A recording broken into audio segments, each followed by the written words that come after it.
Hi, I'm Billy Merritt from Infinity Greens, and today I'm excited to share with you the best things you can do for your immune system packed down into 10 minutes. This is the best I have to offer you of what you can really do to build a rock solid immune system. Now, I'm really excited to share with you that there is, in fact, just one thing that is far above and beyond the greatest thing you can do for yourself, and that is to live a healthy way of life forever. Now, everybody wants the silver bullet. Like, what can you do? There's a buzz about vitamin C. Sure, it's great, but it doesn't stop there. It's about that healthy way of life that ultimately builds the healthy silver bullet, which is oxygen, nutrient rich blood. And so, everything you do with your diet and lifestyle either makes your immune system weaker or stronger, and everything else in your body as well. So, I am, however, going to break it down into a three-part punch list. But first, I want you to consider that the immune system is not this thing. It's actually an intelligence woven through the body of all organs and functions just working in like a synergy, making everything stronger. So here's our punch list. Okay, we're going to start with diet since naturally that's arguably the most influential. Now, with your diet, what we're trying to do is create that oxygen, nutrient-rich blood. So that is two parts, of course, getting the toxic riffraff out and getting the nutrients in. We're talking about getting the toxins out that hurt, the nutrients that help. And so let's actually just first talk about getting the riffraff out. We all know that it's largely processed sugar, actually, that just sort of hides in everything. We've talked about this in the past. And also just all the processed oils, even the ones labeled as natural, like canola, corn, safflower, sunflower oil, and palm oil. And then, of course, saturated fats and just too much animal products, especially beef and pork.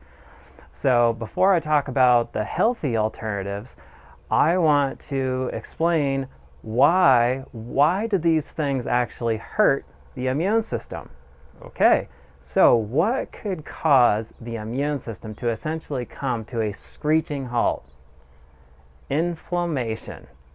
We just don't think about that much. We think of inflammation as like aches and pains, and sure, we're talking an inflammation on a deeper level, actually an inflammation through tissues and cells, to where when there's inflammation, that oxygen, nutrient-rich blood can't get in there to do its restorative work, which is two parts. It's getting the nutrients in and then getting the metabolic waste from the cells out. And if you slow that down, everything becomes weaker and you age faster. It's a simple law of human biology. So we need to think about the anti-inflammatory diet. So we've talked about getting the inflammatory riffraff out. Now we need to get the anti-inflammatory foods into our diet, which of course we know to be plant foods. Raw fruits and vegetables. Yes, the high vitamin C foods. Vitamin C is in fact an anti-inflammatory. Zinc is excellent. And vitamin D, of course, there's a buzz about that. Now here's an interesting one, that we get our vitamin D largely from sunshine, which it's striking a balance. And we're going to talk about that in the future, actually. Vitamin D you can get from salmon if you're on a vegetarian diet. Mushrooms, believe it or not, are an excellent source if they're out in the sun. Most mushrooms being grown indoors, the brilliance is you can take mushrooms you buy from the store, put them out in the sun for 1 hour, and vitamin D forms on the surface of the mushroom as it would form on the surface of the skin, which is pretty darn brilliant. Now, taking isolated nutrients like vitamin D or zinc or vitamin C, it's okay to take those in isolates for a short period, but taking like a vitamin D, even a vegan vitamin D made from lichen, it's not something to be taken on a long-term basis. That like even multivitamins taken on a long-term basis can actually do more harm than good. So it's about getting these nutrients from the right plant foods. We're talking antioxidants that are what are chasing down the free radicals to be obliterated. We're talking about other anti-inflammatories like turmeric. Turmeric is brilliant, especially with pepper. We'll talk about that in the future too. And we're talking the healthy oils, the alternatives that are healthy. The oils in fishes are brilliant anti-inflammatories if you're on a vegetarian diet. Olive oil is great. Avocados are great. A little coconut oil is okay. It is a saturated fat, so it is to be in moderation. And then the best unadulterated oils are just raw nuts and seeds.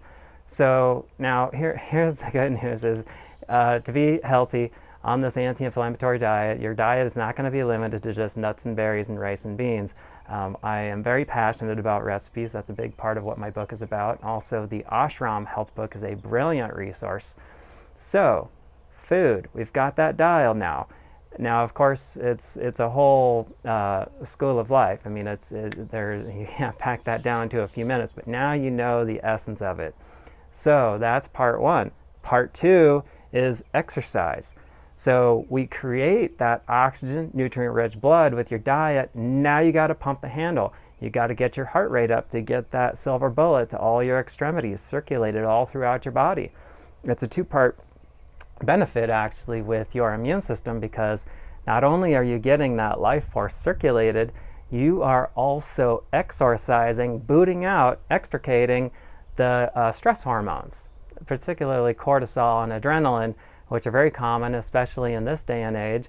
And I do want to talk about stress, that it's not exactly breaking news that stress affects the immune system. And right now, there is just more stress because of essentially fear of the outside world. For sound reason. Now, a little anxiety isn't necessarily all bad if we can use it to get this show on the road, becoming healthier overall. And then hopefully metamorphose this fear into some just care and caution, heavier on the side of care. So we're talking just the anti-stress lifestyle. So we talked about the anti-inflammatory lifestyle, the anti-stress lifestyle. We can just name like a short punch list, my punch list of things that I think are the most effective that you can just summarize in a few minutes are sunshine. That sunshine gets your serotonin up, simple law of human biology. Spending time with friends and family that make you happy, oxytocin. Getting out in nature, even just the colors of nature, stimulating with the retina actually produces healthy hormones, believe it or not. Hearing birds sing. And then other activities that include exercise, getting outside, everything from soccer and ultimate frisbee, working out with a trainer, which I just rave about. I would suggest skipping the football and boxing, running, jogging, hiking. All of these things are both exercise and anti-stress, because again, we're burning up that residual cortisol from otherwise the stress. And then having a morning meditation practice is actually huge, especially in the morning, because the mind is very suggestible. So going down a punch list of all the things you're grateful for, all the qualities you're grateful to express, all the people you love, all the people who love you. And doing that on a daily basis, absolutely, the brain has that neuroplasticity. You are working with true biological rules that will, in fact, change over time how you look at the world and how you look at yourself. It's pretty darn brilliant. So now, you can't necessarily make yourself completely resistant to any disease, but I can assure you with all these things, you are making your immune system much more resilient to any invasive diseases, not to mention becoming more resilient to heart disease, type 2 diabetes, cancer, and Alzheimer's, and several hundred more diseases. So plenty of reason.